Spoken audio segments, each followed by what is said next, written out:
how do you lock cells in Google Sheets so that the cells, these things here, can't be edited?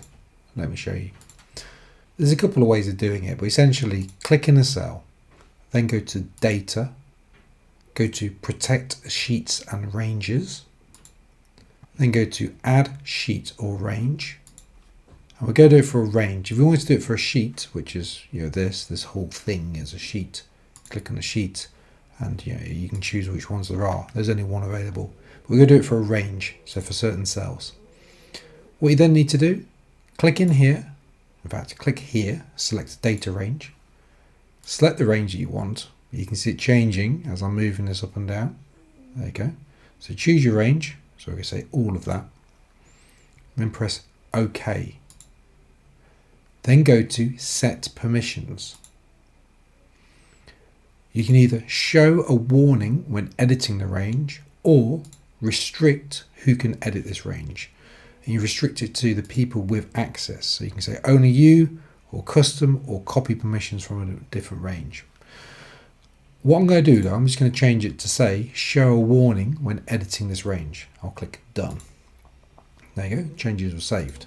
So if I change this, I'll try and type something. So I'll put hello, press enter, and I get this message. Heads up, you're trying to edit this, da da da da da.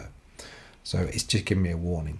If I'd actually said it's only certain people can do it, and if I was one of the other people without those permissions, then I'd actually get a proper warning and it just wouldn't let me do it at all. So there you go, press OK to that one just so I can show that it does work if I wanted to actually edit it.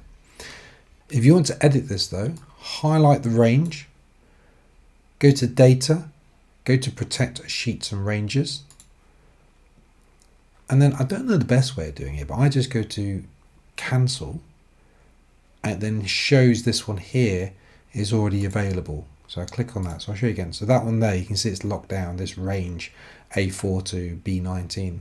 Click on that, and then to remove it, click on the bin icon. So click on that, click Remove. You're saying, are you sure you want to remove this protected range? Yes, I am.